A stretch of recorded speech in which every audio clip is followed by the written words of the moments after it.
Hello, thanks for tuning in to Newscast. So today, Chris, Rishi Sunak, a big Star Wars fan, was asked which Star Wars character he'd be, and he didn't give an answer. No, he sort of he left it open, didn't he, for other people to offer their view, but it still generated quite a few headlines out of it. Which one would you be? Well, you have once again tapped in to a particular genre of entertainment about which my ignorance knows no bounds. I'd say Jabba the Hutt. He's handsome, athletic, and loved by everyone. Please do not look up Jabba the Hutt, because that was clearly a joke. Jabba it is. Right, let's see what the Galaxy Brains have got for us for this episode of Newscast. Newscast from the BBC.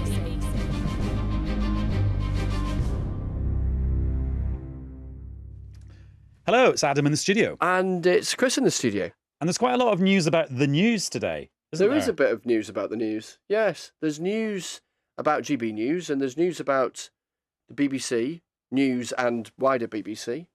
Yeah. So the BBC News is that they've released some new guidelines for presenters and personalities' use of social media. Yeah. So there's now a special kind of list of. So news people have to stick to the rules of being completely impartial and not saying anything controversial, which has always been the case. But presenters of certain flagship programs like Match of the Day or Antiques Roadshow have been told they can't tweet anything that might be considered controversial while those shows are on air, or just before or after they've gone on air. Yeah, and this is a reaction to that whole row about Gary Lineker and his tweets that caused a huge furore, and then the BBC kind of corporately having to wrestle with its commitment to impartiality, but then what about folk who are not doing news shows and maybe do a handful of shows a year or a collection of shows, but also do lots of other work and might want to express, views about stuff.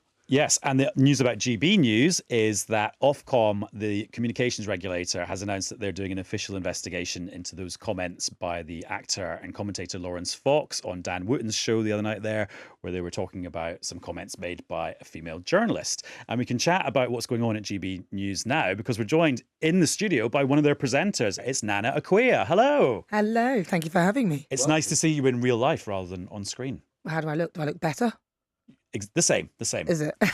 Which was already good. Oh, that's very nice. What's the last 48 hours been like at kind of GB News Towers? Well, to be honest, it's been an interesting moment because we have worked very hard at GB News to make sure that we follow all the guidelines and that we are all trained properly with all the Ofcom guidelines. Some of us have come from, I came from the BBC. And we were really making headway because we have, last week, we beat both BBC News and also Sky News for, over average views. And for 3 consecutive days, we also beat Sky News. And we have been making really great headway.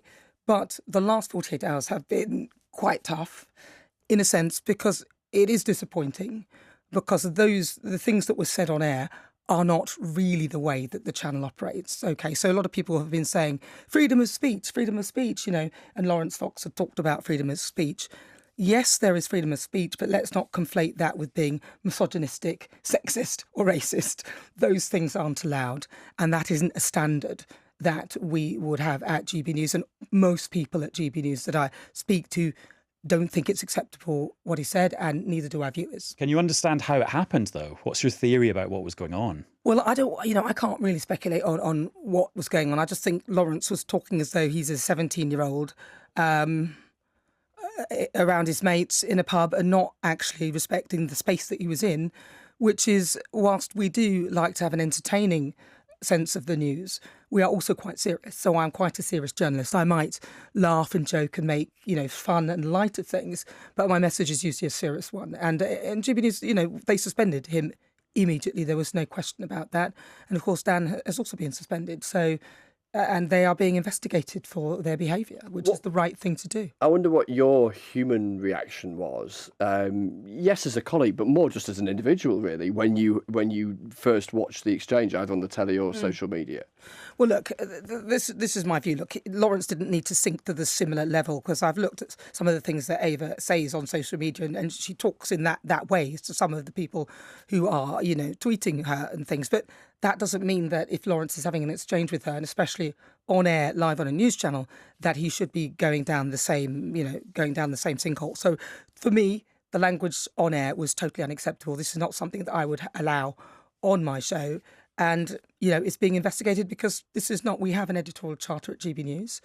And that is one of the things that we feel very important is actually having respect. So you can have lots of different views, which we do have, but you must treat each person with respect as well. Yeah, because I wonder, because GB News, champions the fact that you'll hear bold opinions and makes an argument that you'll hear bold opinions that you perhaps don't hear as much of elsewhere. But I wonder where.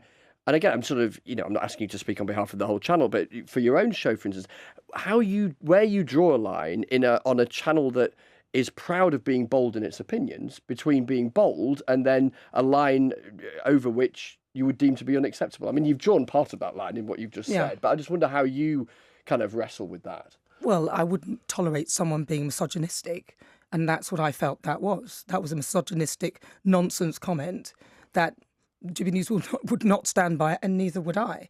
And, I don't know what went on within all of that. But, if I have comments like that in my show, I would shut that down instantly and demand an apology from the person there. But, I don't know what happened. But the bottom line is the management would not tolerate that, and neither would I. Do you think Laurence Fox should ever be back on GB News? It's not for me to determine what the management should or shouldn't do. They are investigating. So they will investigate and then they will come up with a decision. It's not my decision to make. Sure. And how does it work on the channel with you as a presenter and a contributor? Like, kind of, what are the ground rules about? Oh, this is the news, so this has got to be done in a very straight way. And this is something a bit more commenty, so you can kind of maybe let rip a bit more. Okay, so what's the deal? So what the deal is? Just like you have news commentators on the BBC, and with this new guideline where people aren't sort of strictly close to the news. They are free to speak. But the newsreaders, so we have news bulletins on the hour and sometimes at 1/2 the hour, they do not express an opinion. So we follow the Ofcom guidelines, which are that if somebody is a news reader, they do not express an opinion on the news. And we are very strict with that, and they do not cross over. But I am a commentator and a broadcaster. I am a journalist, but I'm not a newsreader. Just looping back to the Laurence Fox situation, I get that there's the ongoing GB News investigation, and GB News as a kind of corporate entity, as a channel, will come to a judgment on what happens. I just wonder what your view is. Would you be comfortable being on the same network as Laurence Fox were he to be welcomed back? For me, if I don't like hearing misogynistic or racist comments.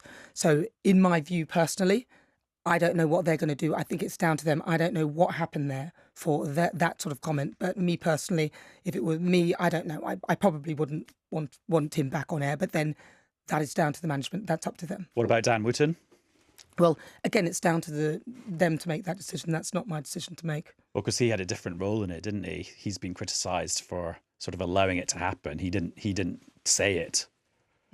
Again, look, they're investigating it. And as you know, when something's been investigated, you try not to comment on it because there would have been other things going on that I'm not aware of. So GB News are taking quite a serious approach to this. We've never suspended people instantly like that. And that's the first time that 2 people, as far as I know, have been suspended immediately. There was no question as to whether they should or shouldn't be suspended. Now, at lunchtime today, Lee Anderson, who's a GB News presenter or commentator, I'm not sure which category he's in, and he posted a picture of him in the pub with Suella Braverman, the Home Secretary, saying, "Exclusive scoop, I'm going to be chatting to the Home Secretary in her first interview since she's got back from Washington, D.C. Just explain to people why it's okay for a Conservative MP to be interviewing a Conservative chairman of the party. Yeah, well. So not just any old MP, but like a senior one, and to interview a Conservative minister." Well, I mean, if you look at it, a lot of the other broadcasters, so LBC and those broadcasters, they have MPs presenting shows and doing that anyway. So, but the show, that's only one element of the show. I mean, the show is wider than that. So there will be somebody from the other side of so there'll be somebody who's on the left making comment, and there'll be somebody with a different view. So we have an array of all views. So we follow the rule of due impartiality, which is that you must have an array of views. So that might be one element of the programme. That's just one element. There are lots of other elements within the programme whereby there are a diverse range of opinion. So it's not just one tiny, that's just one tiny section of it. But is the interview with Lee Anderson just him and Suella Braverman in the pub having a chat? No, because there are obviously other people around. So this is part of a full show. What? So, but in the interview with the Home Secretary, Yeah. there are other people there too No, to provide that balance. The balance will be provided throughout Around the show. Okay. So it's one show. So if you have a show, you don't have to have those people sitting there with you throughout. You can have a part of a show where you will have somebody with an opinion, and then within the show there will be other opinions. It's all part of the same show. Do you think there are too many Tory MPs on GB News as presenters? Well, how many are there? I don't know the exact number because some come and go, don't they? How many is too many for you? I don't have a view of how too many. I was asking you. Listen. I don't really look at it like that. We look for people who want to present and talk about the politics of things. If you look at, as I said, like LBC, they've had plenty of Tory MPs and Labour MPs and all sorts of MPs going on there. So we're not alone in doing that. Look at Talk TV. They've got MPs on their programmes as well. So I think it's pretty standard that MPs appear and present programmes. Do you think it enriches the kind of media landscape and conversation, if you like, that in the mix now, in a way that didn't happen, say, 10 years ago, or even maybe 5 years ago, that you would have formats where a sitting MP from whatever political party interviews a fellow sitting MP from that same political party? Because journalistically, that is a novel concept in British broadcasting, and people will have a view as to whether it's terrible or great. Well, but there are plenty of look. We don't have to do things the way we've always done it, and GB News are a disruptor, so we're changing the landscape of how things are done. And if that's as long as we show balance throughout, then that is what is imperative in this, and that is the due impartiality that we are required to show with Ofcom. So as long as we comply with the rules, just like everybody else, then I just don't see the problem with it.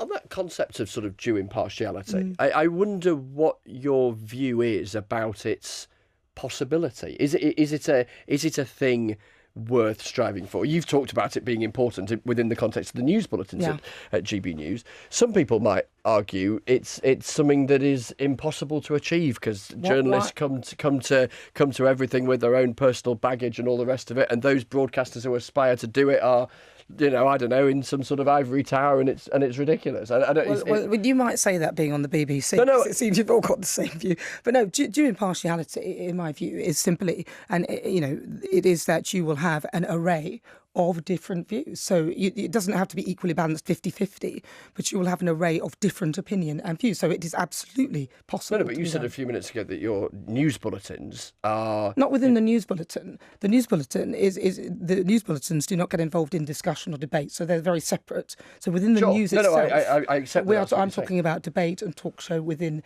a news, like debate-style show. So those are very separate things, and we keep them separate for that very reason. So the newsreader will not be involved in any single discussion at all. They will not be a contributor on any of the shows. That's not how it works. I accept that that's what you're saying. I'm more interested in your own view about whether the very notion of due impartiality is an achievable thing. Well, yeah, of course it is. You can have an array of different views in a programme. So of course it's achievable. That is why. What is your understanding of due impartiality? It sounds like you're talking about something else. No, I'm just asking for your view about it as a concept. Because as a concept, I think it's a great notion. It means that we don't end up just parroting the same thing all the time. So all the presenters at GB News have so many varying views.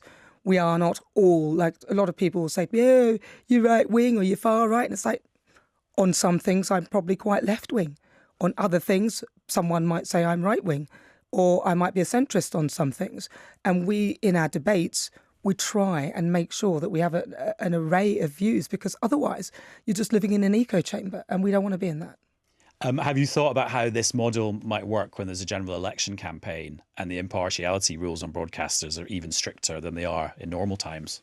Well, we just follow the same rules as everybody else. So obviously you're not allowed to say they can, like if they're electioneering and things like that, we're all in purdah. We can't say there are certain things that we can't do. So we work alongside everybody else. We're Ofcom regulated just like the BBC. So we follow the same rules. And talking about the BBC, what do you think about the new guidelines for tweeting? Sorry, Xing. I still don't... What do we call it now? Posting on X. Posting on X. Brackets formerly known as... I'm actually... Look, I left the BBC for the very reason that I was unable to speak or say anything. And I think it just seems a bit ridiculous that a Well, state. that's because of due impartiality, isn't it? Which is the very thing you were defending.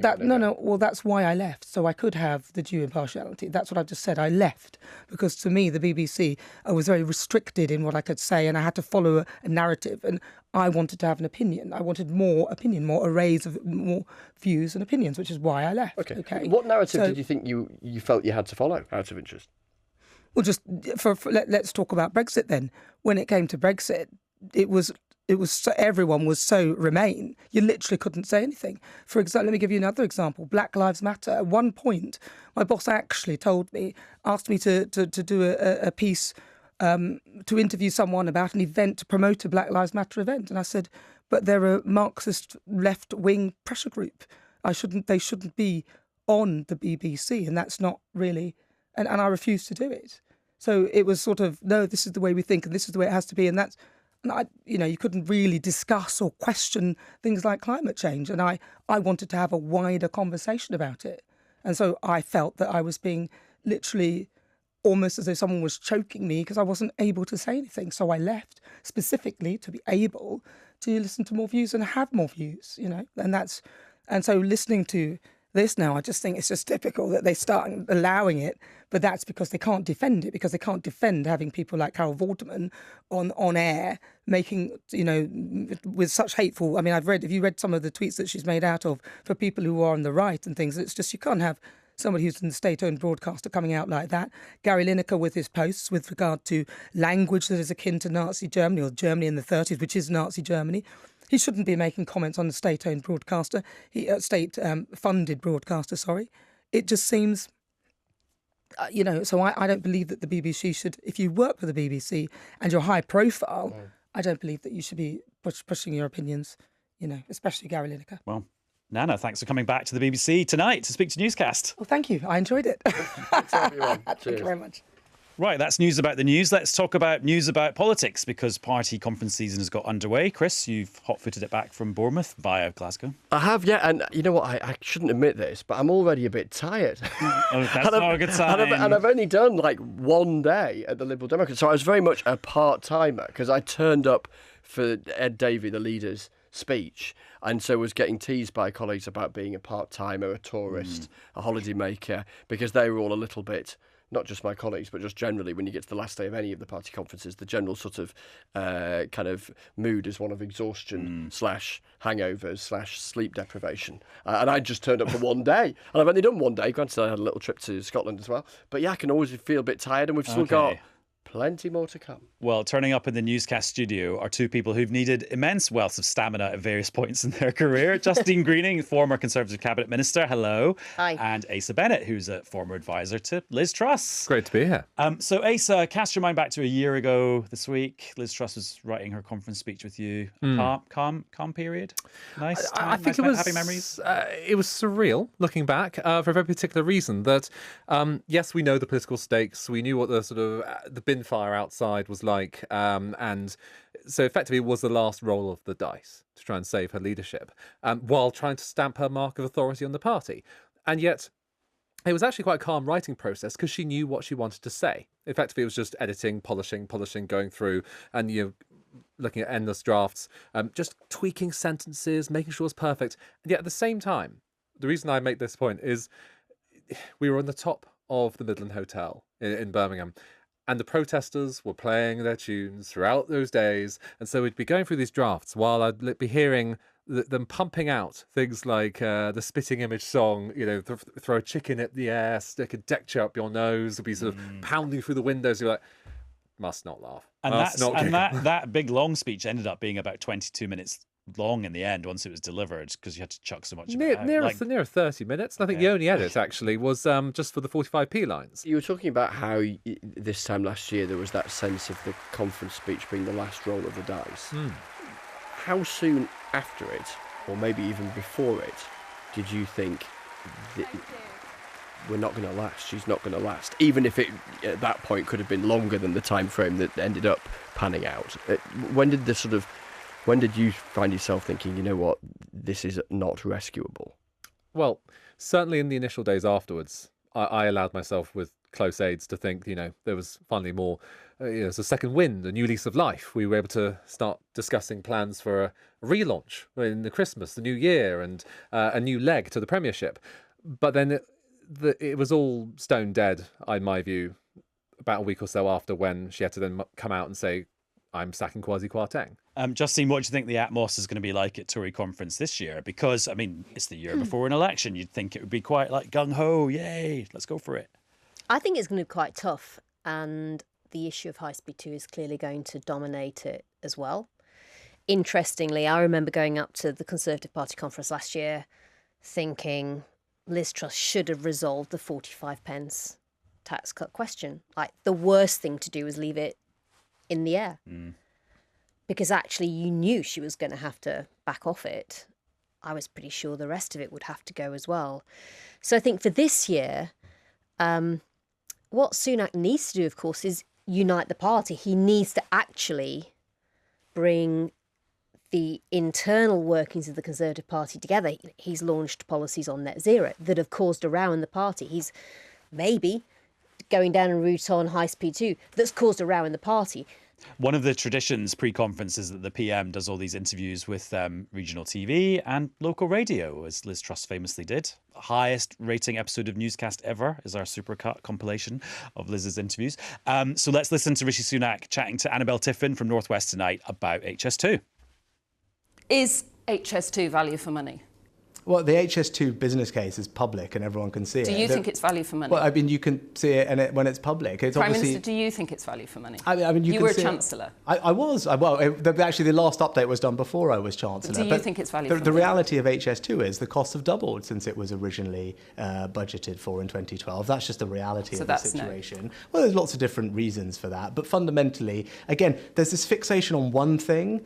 Across the north, people use buses every day. People use their cars every day. It's important that we invest in all those forms of transportation too, because those are incredibly good value for money, and that's why we're doing that too. Rishi Sunak sounding quite hoarse already, which, if memory serves, is not a great thing before a conference speech. But let's see. Justine, what should he be doing about HS2? And of course, you were a Transport Secretary who gave a green light to HS2. Yeah, he should confirm it's going ahead. In full from Euston to Manchester. Yes, I personally think it was a mistake to cut the Yorkshire leg. The whole point of the strategy was to connect up this broader country to high-speed rail. It'd be the equivalent of saying, right, we'll just do the motorway system to Birmingham. And that's a good idea. So I think there is it costs so much more now than when you were sat behind the desk. And there's a Treasury spreadsheet always there that says, no, this is all too much. But what that misses is the opportunity cost of not doing it, is the potential, the economic growth that's unlocked by getting on with this. If you'd taken this attitude in Victorian times, we wouldn't have the rail network today. People would have said, oh, that's quite expensive. Why do we need that? But actually, we get the value of that literally 140, 150 years later. These are long-term projects. It is hard to value that long-term value, but it's undoubtedly there. Lisa, I wonder how you read this, both politically and then also the machinations of how it's played out, because we've kind of had a look into the kind of workings of government with the bonnet up, haven't we? Courtesy of this photo that was taken by Steve Back, sort of legendary Westminster political photographer, snapping that half an A4 page with some of the numbers around HS2 and the meeting that the Prime Minister and the Chancellor had, which led them to be asked questions about whether or not they could commit to the whole thing and not be able to answer them. And now they find themselves in this bind where they're not answering them. The questions keep coming. They're clearly trying to work out what they want to say, but they haven't got the benefit of time because the kind of hair is already running. Well, we've seen that when the Prime Minister comes off the fence, he can definitely do so with a bang on things like net zero. He clearly is itching to come off the fence on HS2. His Treasury mind will be telling him that the costs are through the roof, something must be done. At the same time, the statesman in him wants to have sort of legacy projects. And so this is the bind he finds himself in. It's why we know that he clearly was trying to sit down with the Chancellor, Jeremy Hunt, and make decisions on this. And he seems to, I think, have been almost overwhelmed by the strength of backlash in response to it. But this is the challenge, isn't it? Because the city of Manchester, the people of Manchester are about to host the Conservative Party. How can you turn up there when you're not willing to answer probably the most strategic question the city asks, which is this key rail line coming to us or not? I wonder what each of you would say to the sort of question, if you had Rishi Sunak on the other side of this table, what should he do in Manchester? What does he need to do? Not just on a question like HS2, but the big vision thing after a year of trying to stabilise the ship of government, to give himself and give the party the best chance of being as competitive as they can be in the next year. He's got to deliver on a promise of equality of opportunity and have some real ambition. This country has ingrained inequality of opportunity. That is not just going to change. You are going to have to take strategic decisions to make things different. High Speed 2 is one of those, but by no means the only one. He should be going to conference with a bold package to give people a sense of genuine change. At the moment, he's got a conundrum.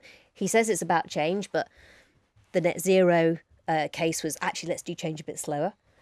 He says it's about change, but the High Speed 2 decision is, well, actually, let's not change this bit of the country. They don't need a high-speed railway line. So he's got to be bold, but it's about having the right vision that I think will really deliver on a promise that won the Conservative Party a landslide, which was levelling up. Do you think he has it in him? Well, time will tell. But I don't think... That sounds like a no. I've not seen a sufficiently ambitious plan to tackle the level of challenge that Britain has, and we have to see the levelling up promise delivered on, and it's an economic question as much as anything else. It's going to be talent and human capital that wins the economic races of the 21st century, and therefore the Conservative Party really needs a comprehensive plan as to how it's going to deliver on that vision. It strikes me that Rishi Sunak is gearing up to run on effectively a money-saving expert manifesto. Because when you see how he justified the change on net zero, he kept saying, I'm going to take the tough decisions. I'm not going to have you paying, thousands of pounds more in order to hit net zero. He wants to do it in a way that's affordable for families. Thus, he opens the dividing line with Labour of, well, they would make you pay through the nose for net zero and their environmental greeny plans. I'm sensible. In the same breath, you can imagine HS2, whatever way he lands on this, clearly he's going to have to pose as the champion of, the public purse. And so I think that's going to be the theme that runs through so much of this. He's going to say that effectively he's on the side of people, hard-working people and their pay packets. You're going to have lots of refrains about the pound in your pocket. This is the kind of, Martin Lewis PM, effectively. And I suppose you've kind of got to do that because there's not money around for the traditional pre-election tax cuts. So the only way you can help people financially is by stopping imposing costs, I suppose. But technocrats don't win elections. People take it as given that you're going to run the country effectively. You don't get any brownie prizes for being competent. They don't want you managing decline. Decent, Gordon Brown, Theresa May, decent people. That's not enough. What people want to see is where you are taking the country. The reality is on issues like social mobility, there's a huge part of the solution that comes from outside of government. It's about businesses changing as well. It's not all about spending more money through a failing system. It is about changing the system. And that is a fundamentally different objective than just saving a few taxpayer pounds. Well, you've taken us to the end of this episode of Newscast. Quickly, which Star Wars character would you be? Oh, Han Solo, of course. Modest, Justine? Oh, I've got to be Princess Leia, haven't I? Aim high. Equally, everyone's gone for the A-list, right? And you've been an A-list bunch of guests. So thank you very much to everyone who's joined us on this episode of Newscast. You can listen to our daily podcast episodes on BBC Sounds. Bye. Bye-bye. Newscast from the BBC.